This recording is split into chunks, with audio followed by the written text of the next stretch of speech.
Boa noite a todos. Boa noite. Aos encarnados e aos desencarnados, né? A URI tem por objetivo trazer a doutrina a todas as casas espíritas federadas, né? E hoje nós vamos trabalhar o assunto o nada, a vida futura.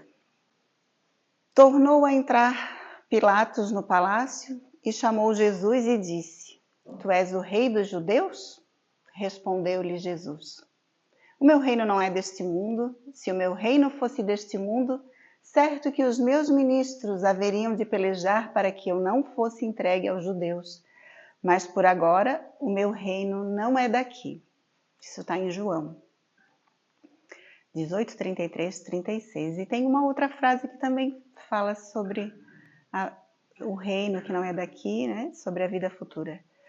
Há mais moradas na casa do meu Pai, que não se perturbe vosso coração. Credes em Deus, crede também em mim. Há muitas moradas na casa do meu Pai. Se assim não fosse, eu já vos teria dito, pois me vou para vos preparar o lugar. E após ter ido, vos preparar o lugar, eu voltarei e vos retomarei para mim, a fim de que lá onde eu estiver, vós estejais também. João 14, 1 a 3. Por essas duas frases fica bem claro de que quando Jesus veio aqui, essa era uma das principais lições dele em relação à vida futura. Ali, nessa frase, ele mostrava, nessas frases que ele deixou, fica bem claro de que o reino dele não era aqui e de que quando a gente partisse, né, iríamos para algum lugar. Ainda que naquela época a gente não pudesse compreender na sua plenitude, nós tínhamos dentro da gente, sempre, trazíamos essa sensação de que a vida continua. A pergunta 958 do Livro dos Espíritos, ela pergunta assim, porque o título é o nada, né? A vida futura. O Allan Kardec, ele pergunta aos espíritos, por que o homem repele instintivamente o nada? E a resposta é bem curta, porque o nada não existe. Ainda que a gente possa dizer assim, eu não vou fazer nada hoje, a gente está fazendo alguma coisa, né? Então, o nada é uma coisa que não... A gente fala o nada quando a gente quer ficar lá de molho, quando a gente quer ler um livro, quando a gente quer descansar. Mas o nada, ele não existe. E tudo aquilo que nos traz, assim, algo que a gente não saiba explicar, dá uma certa agonia na gente, né? Então, mais para frente a gente vai entender sobre isso. Mas o foco maior hoje é sobre a nossa vida futura. De que o nada em relação àqueles que desacreditam que a vida continua. Acham que depois vai surgir um nada para resolver os nossos problemas. E não é assim que acontece, né? A gente sabe que a gente tem responsabilidades. Lá no Evangelho, segundo o Espiritismo, no capítulo 2, Meu reino não é deste mundo, tem uma frase que diz assim, o Espírito veio completar nesse ponto, como em vários outros, o ensino do Cristo, fazendo quando os homens já se mostram maduros bastante para aprender a verdade. Com o Espiritismo, a vida futura deixa de ser simples artigo de fé, mera hipótese, torna-se uma realidade material que os fatos demonstram. Então, se de lá para cá, nós não tínhamos essa consciência, até porque a ciência ainda não comprovava certas coisas, nós temos as falas de Jesus, porque nós que somos cristãos, a gente acredita na palavra dele. Então, se ele diz que somos como filhos, né? O nosso pai diz assim, é assim, aí a gente acredita. Pode até, no caso de ser um pai, ele não está muito certo, mas a gente acredita nele. No caso, em relação a Deus, não existe, ou em relação ao que Jesus trouxe para a gente, não existe essa possibilidade de hipótese ou de erro. Porque tudo que vem de Deus, Tudo. Ele não se modifica com o passar do tempo. A gente vai poder ler o Evangelho, segundo o Espiritismo, daqui a 2.000 anos, 3.000 anos, ele vai continuar tendo o mesmo sentido. Talvez nós, daqui a 2.000 anos, talvez não, que nós vamos estar melhores do que estamos hoje. A gente vai compreender ele de uma forma mais profunda. Como que isso acontece? Eu dou sempre um exemplo que eu gosto, que eu acho que fica bem claro para esse entendimento. Nós estamos aqui dentro e estamos vendo que nós estamos dentro de uma sala. Eu tenho uma visão privilegiada porque consigo olhar para todos vocês. E se nós pegarmos um drone, né, vamos usar a tecnologia que nós temos hoje, e a gente levantar o drone, a gente vai enxergar que não só estamos vendo isso aqui, a gente vai enxergar todas as casas que estão em volta. À medida que formos subindo, nós vamos enxergar os prédios, vamos, em dado momento, perceber que estamos numa ilha, e assim por diante. E se ele pudesse subir, e subir, e subir, uma hora nós enxergaríamos a Terra. Isso tiraria a realidade de nós estarmos aqui? A gente deixaria de existir vendo a Terra lá de cima? Não. Simplesmente a nossa visão se amplia.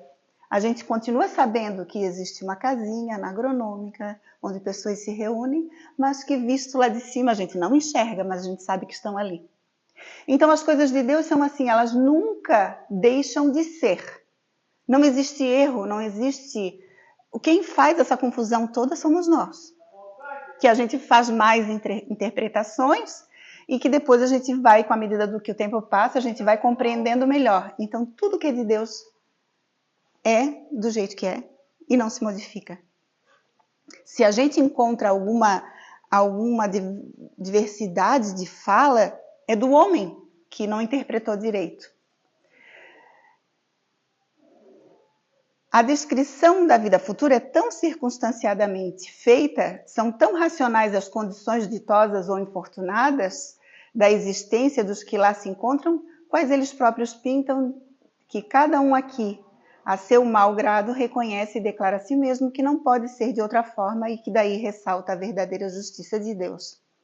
Então, à medida que a gente vai vivenciando, em que a gente vai ampliando esse nosso conhecimento, que a ciência trouxe, tanto é que por isso que o Espiritismo tem esse tríplice aspecto que a gente chama, né?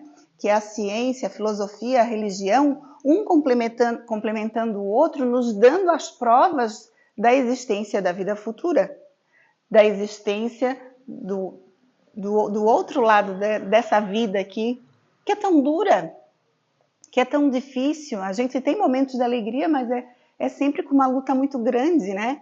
Então, se Deus nos prepara um lugar, né? Que Jesus disse que esse lugar estaria sendo preparado, que um dia Ele levaria a gente para esse lugar tão bom, não cabe a nenhum de nós pensar que a nossa vida é somente isso aqui, porque aí perde totalmente o sentido. Lá no livro Céu e Inferno, tem no capítulo 1, tem um título chamado Futuro e o Nada. E tem um exemplo de um rapaz de 18 anos que ele sofria de uma doença cardíaca que foi declarada incurável. E que hoje, por exemplo, se fosse hoje, né, a gente já teria recursos para resolver, muito provável. Mas aí os médicos disseram que ele tinha um tempo de vida. Aí, o que ele fez? Ele largou a escola, ele foi viver a vida dele com tudo que a Terra pode oferecer de prazer. E ele não quis mais saber de nada.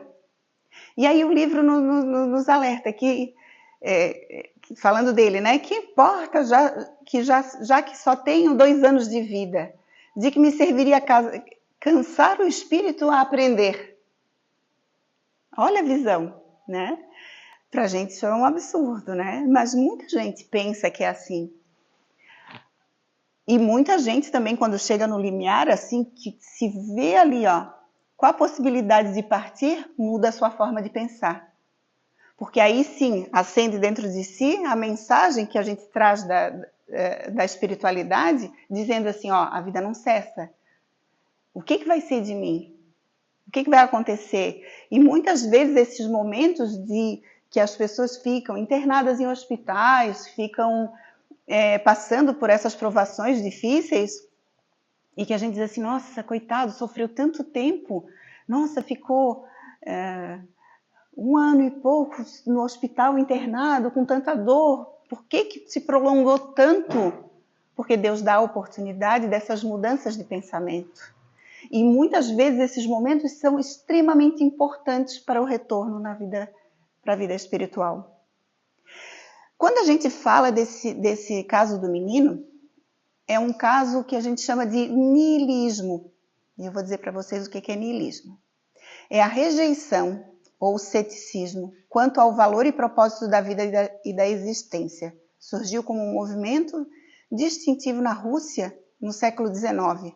Caracteriza-se pela rejeição de valores tradicionais, ceticismo em relação à verdade absoluta e descrença no propósito da vida. Então, esse sentimento, ele nos faz estacionar. Porque a gente joga fora as possibilidades de aprendizado. E se esse jovem fosse espírita, no texto, vem mais adiante, né? Teria dito para si mesmo, a morte destruirá apenas meu corpo, que deixarei como uma roupa desgastada, mas meu espírito viverá sempre. E assim vai falando. Porque se a gente tem essa consciência de que a vida continua, ao invés da gente escolher os caminhos tortuosos do prazer e das coisas da terra, nós vamos ter mais consciência de que quanto mais apegado às coisas da terra, pior para o nosso retorno. Então, o que a gente vai fazer? A gente vai pedir desculpa para aqueles a quem a gente ofendeu. A gente queria coragem de ir lá e dizer assim, poxa, aquela vez eu te ofendi, hoje eu quero te pedir desculpas. Às vezes a pessoa já nem lembra mais, mas o juiz maior da nossa vida é a nossa consciência. E a gente tem a necessidade, às vezes, do pedido de perdão. Ou a gente vai buscar se conscientizar mais daquilo que a gente deixou para depois. Porque a gente deixa tudo para depois, né? A gente chega e diz assim, eu tenho tempo. Principalmente quando a gente é mais jovem. A gente não conta o tempo da mesma forma que talvez alguém mais velho que já sabe que tem que observar melhor, que tem que olhar e curtir aquele momento. Às vezes é um sorriso de um neto, uma brincadeirinha, um sorriso de um filho, é um olhar. Aquilo parece que a gente olha assim com aquela vontade de fixar na mente da gente para que a gente nunca mais esqueça. Né? Quem de nós não tem um momento desse? Então, esse é o valor e o propósito da vida. Eu vou partir, então eu quero levar o melhor de mim, mas eu também quero deixar o melhor de mim. Foi o que Jesus fez. Jesus não escreveu uma linha. Ele só falou para quem quisesse ouvir, porque ele não forçou ninguém a ouvir. Muito pelo contrário, ele disse assim, se entrares numa casa e ninguém quiser te ouvir, bate os pés e vai falar, em outras palavras, né? Vai falar para quem quer te ouvir, para que a gente não perca tempo. Porque aquele que não quer ouvir hoje, amanhã ele vai querer. E quando chegar o tempo dele de ouvir, a gente fala. E às vezes a gente entra em conflitos diários querendo modificar a cabeça do outro. Tu tens que pensar assim, tu tens que fazer isso, tu tens que fazer assado. Porque a gente talvez, dentro da maturidade atual da nossa consciência, não em termos de idade, porque hoje em dia tem muito jovem dando banho em velhinho, né? Então, quando a gente atinge esse conhecimento, a gente quer que o outro também esteja enxergando da mesma forma que a gente. Só que às vezes ele está aqui. Né? A gente está aqui e o outro que está enxergando melhor está como o drone, está um pouco mais acima, está vendo mais adiante. Os pais não fazem isso? Olha, não vai, não faz isso, porque isso aí não é bom, isso aí pode ter uma consequência séria. E aí a gente na juventude, a gente diz assim, não vai dar nada. Porque a gente já tem a experiência, a gente já sabe o que pode acontecer. Porque muitas vezes a gente já vivenciou o erro. E tem duas formas de a gente aprender. Uma é errando. E a outra é com o erro do outro. Né? Quando alguém diz pra gente, não faz isso, porque eu já vivi essa situação e não deu certo. E a gente diz assim, olha, eu vou tomar mais cuidado, então. Então a gente está aprendendo com o erro do outro. São as possibilidades, né? No céu e inferno, o futuro e o nada. Primeira parte. Encontramos um questionamento. Nós vivemos, pensamos, agimos o que é positivo, morremos, não é menos certo, mas ao deixar a Terra, para onde vamos? O que nos tornamos? Ficaremos melhores ou piores? Seremos nós ou não seremos nós? Ser ou não ser, tal é a alternativa. É para sempre ou nunca? É tudo ou nada? Ou viveremos eternamente, ou tudo estará acabado sem retorno? Vale a pena pensar nisso. Porque nós vamos ser sempre melhores. Quando a gente terminar essa nossa estadia aqui na Terra, que a gente retornar, a gente vai olhar para trás e vai dizer assim, nossa, eu consegui melhorar naquilo. Pô, mas tem aquilo ali que eu ainda não acertei. Aí por isso que a gente volta de novo. E são essas idas e vindas de erros e acertos que fazem com que a gente vá progredindo sempre. Em Obras Póstumas diz assim, apenas diremos que se estivesse demonstrada a inexistência da vida futura, nenhum outro fim teria a vida presente, senão o da manutenção de um corpo que amanhã, dentro de 1 hora, poderá deixar de existir, ficando tudo, nesse caso, inteiramente acabado. A consequência lógica de semelhante condição para a humanidade seria concentrar em si todos os pensamentos na incrementação de gozos materiais, sem atenção aos prejuízos de outrem. Se a gente não tivesse um propósito desse retorno e não tivesse esse cuidado, imaginem o quanto a gente iria estar apegado mais ainda aos prazeres da terra, às coisas materiais. A gente queria ir, a gente ia sair da juventude, continuar gostando de festa, de coisas que pudessem oferecer. Só que isso também a gente percebe, aí é que a gente tem a certeza de que isso tudo é perecível e é passageiro, porque isso tudo também cansa. Chega um certo momento que a gente olha para isso tudo e a gente diz assim, jamais eu iria trocar a minha caminha quente por estar na rua, batendo papo, porque estar em casa é melhor. Então a gente vai modificando a nossa forma de pensar. E seria sem objetivo. Não estaríamos em evolução das nossas escolhas, do nosso pensamento. São 2 questões sobre esse assunto no Livro dos Espíritos. Uma é a que pergunta sobre o nada, que a gente sabe que o nada não existe. E a segunda pergunta é a 959. De onde vem para o homem o sentido instintivo da vida futura? Kardec perguntou para os espíritos. Por que o homem nasce já com essa intuição de que a gente continua? Porque o mais cético de todos, quando está lá, quase morrendo, diz assim, meu Deus, o que vai ser de mim? Para onde será que eu vou? Coisa que nunca perguntou, né? Vai perguntar. Aí o Kardec, os espíritos respondem, né? Já o dissemos, antes da encarnação, o espírito conhece todas essas coisas e a alma guarda uma vaga lembrança do que sabe e do que viu no estado espiritual. Nós, na atual conjuntura, nós todos já tivemos várias encarnações. A gente já foi e voltou um monte de vezes. A gente já fez essa viagem aí, ó. Toda vida é uma surpresa, toda vida é um certo medo, toda vida é né? A gente tem sempre essas sensações, que eu digo sempre que quem é espírita às vezes não tem medo da morte em si, tem medo das circunstâncias. Porque uma coisa é a gente saber que daqui a pouco a gente vai estar do outro lado, a gente sabe que vai continuar. Todo dia a gente treina, né? A morte, a gente dorme e muitas vezes a gente não quer acordar, então é porque lá do outro lado é bom, né?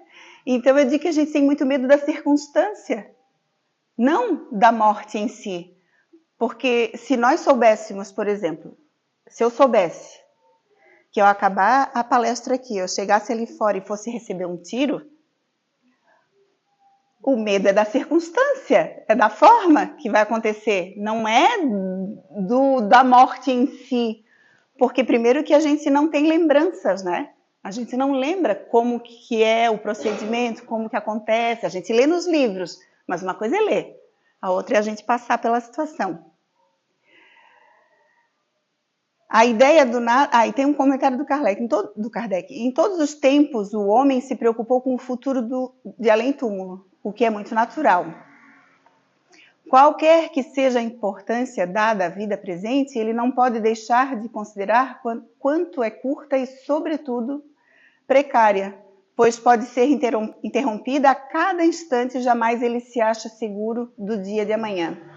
Em que se tornará depois do instante fatal? A pergunta é grave, mas não se trata de alguns anos, mas da eternidade.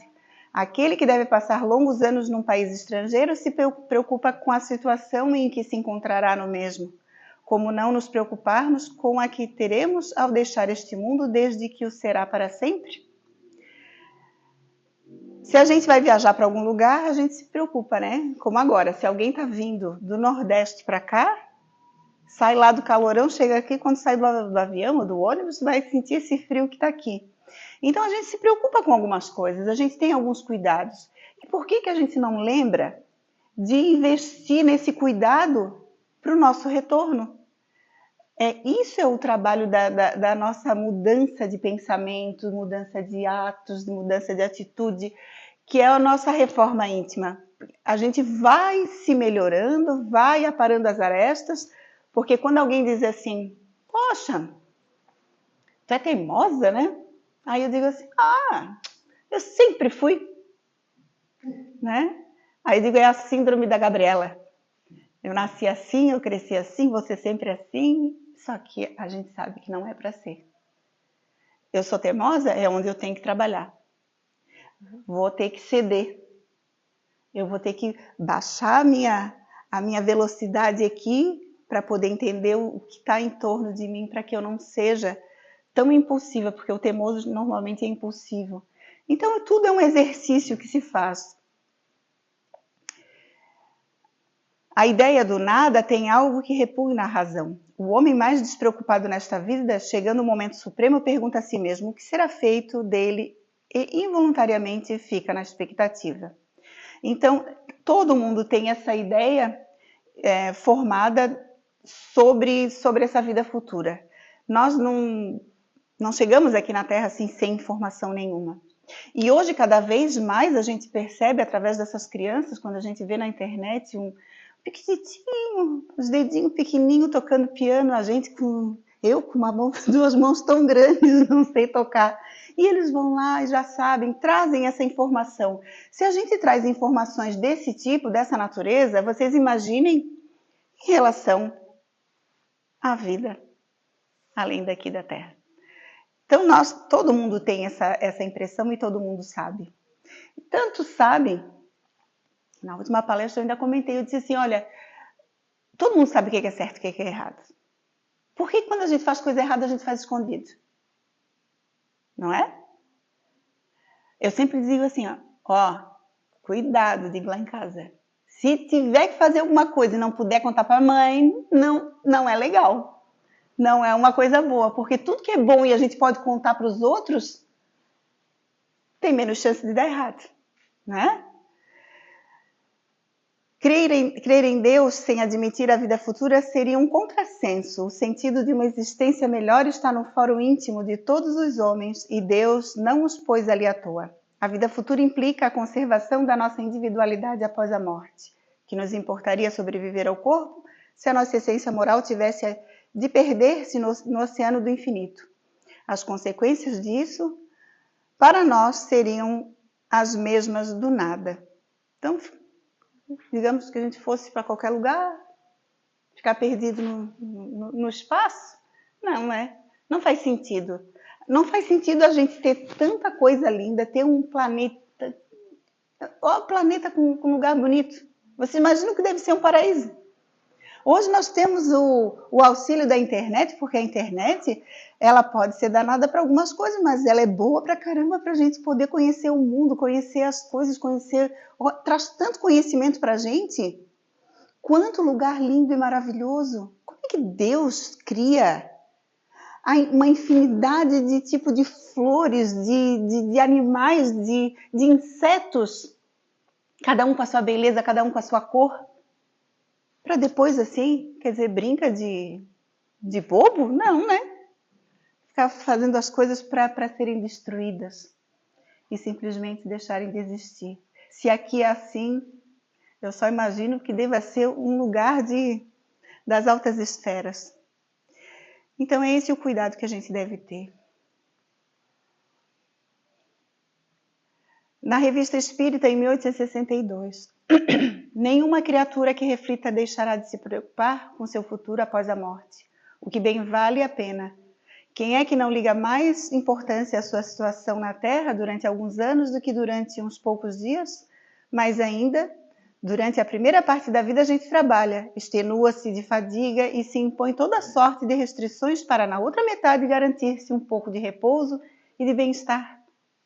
A gente costuma fazer isso, nós somos educados para isso, para que a gente passe a nossa juventude, lógico, tá certo, é na juventude que a gente tem mais ânimo de trabalho, para a gente juntar o nosso dinheirinho, comprar casa, comprar não sei o quê, aí a gente quer ter um sítio, a gente quer ter uma casa na praia, a gente quer ter um carro bom, e aí a gente fica preocupado só com isso, e às vezes quando chega ali no limiar ali para começar a aproveitar, a vida chama a gente vai embora.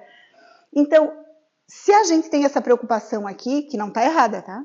Não estou dizendo que está errado, a gente tem que ir em busca daquilo que a gente acha que vai fazer bem para a gente, desde que se faça de forma honesta e de forma normal como aqui na Terra, porque nós estamos aqui, se Deus nos proporciona todas essas belezas, é para que a gente desfrute delas, para que a nossa vida não seja tão dura.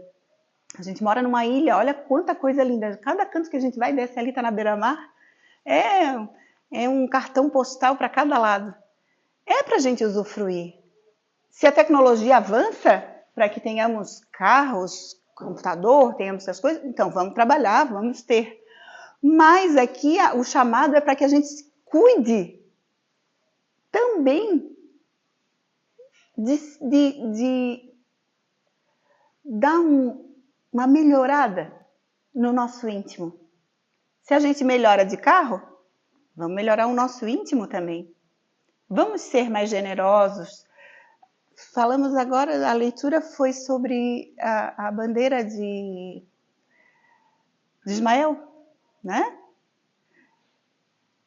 Vamos levantar essa bandeira para que porque todas essas coisas materiais elas só vão ter valor se eu for bom, porque a felicidade não está no que é material, a felicidade está no que a gente é. Porque de que adianta um rico? Ele pode ter todo o dinheiro do mundo. Se ele ficar doente, ele vai passar pelas mesmas provações que um pobre vai passar. Com a diferença de que ele vai ter um hospital bom. As dores vão ser as mesmas. Então, de que adianta eu ter muito dinheiro, eu não amar os meus filhos, eu não dar atenção para minha casa e ter muitas posses? Tudo aquilo que é material, ele perde sentido. Só vai ter sentido se a gente cultivar o sentimento. E para a gente finalizar, eu vou ler para vocês, porque como é bom a gente poder acreditar nessa vida futura. E Vitor Hugo, está lá na Revista Espírita de 1865. Vitor Hugo, que é bem conhecido, tem vários livros, ele era espírita, e ele fez um discurso no pé do túmulo de uma jovem que tinha falecido, e ele demonstra nessa fala sobre os verdadeiros valores da vida. E eu vou ler, são 2 trechos, mas para a gente sentir que coisa linda lá atrás, alguém já ter essa visão, né? Então cabe a nós enxergarmos a vida dessa mesma forma, porque tudo se torna mais bonito quando a gente acredita na vida após a morte. A vida após a vida, né? Eu recortei alguns pedacinhos, tá? Inclinemo-nos, meus irmãos, ante o severo destino, mas inclinemo-nos com esperança. Nossos olhos foram feitos para chorar, mas para ver. Nosso coração foi feito para sofrer, mas para crer. A fé numa outra existência brota da faculdade de amar. Não esqueçamos que nesta vida inquieta e garantida pelo amor é o coração que crê.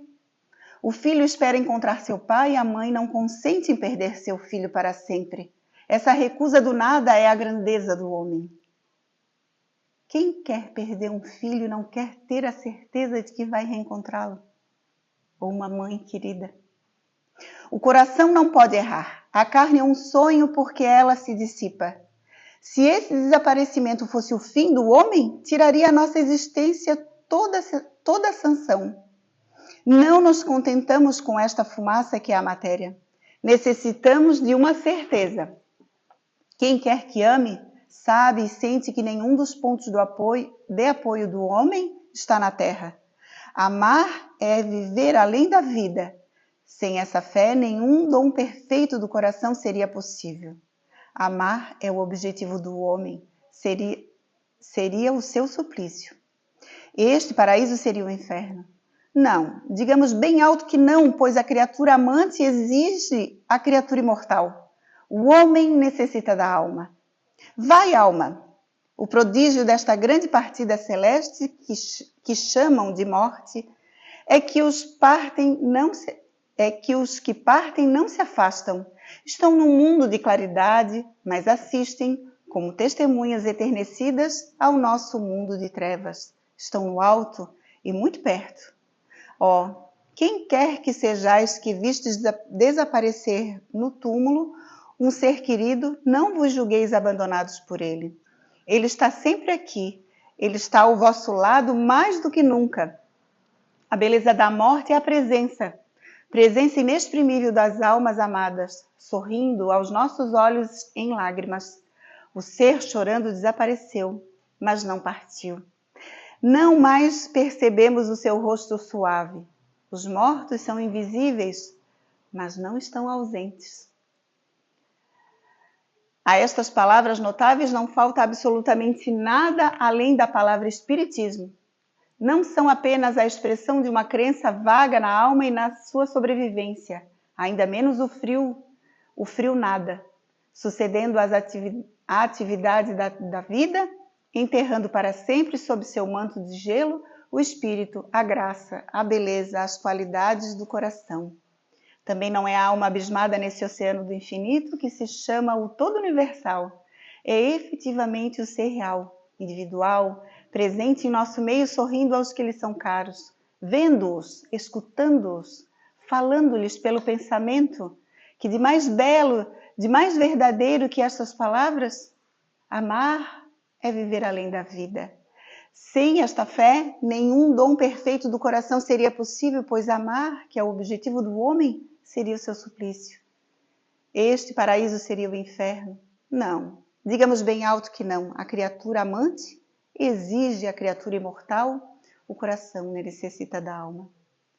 Não é exatamente... Ai, meu Deus, eu li de novo. Ah!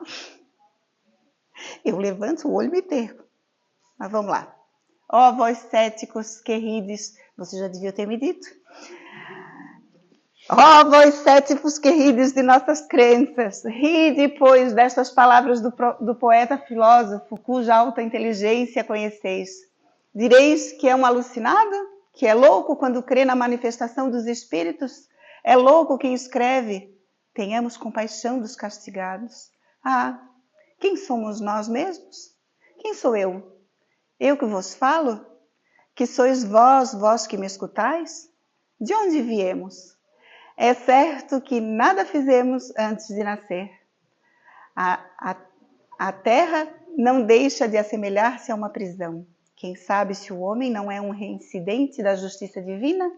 Olhai a vida de perto, ela é feita de tal modo que por toda parte se sente a punição. Desculpem o erro. Eu faço dessas. Então, quando ele fala do espiritismo, ele fala um pouco da mediunidade, um pouco do que a gente vê nos trabalhos mediúnicos, dessa conversa, desse intercâmbio com o lado espiritual, dos espíritos que partem e vêm nos contar o que acontece lá do outro lado. que vem às vezes nos auxiliar, que vem às vezes nos dar um rumo certo, que vem chorar, que vem reclamar, porque somos exatamente aquilo que fomos aqui. Quando partimos para o outro lado, às vezes necessitamos de apoio, né? Às vezes não, né? Sempre. Mas uns mais e outros menos. Aí Deus dá a oportunidade de que esses espíritos venham nesses trabalhos. Olha a importância do espiritismo, que vem conversar.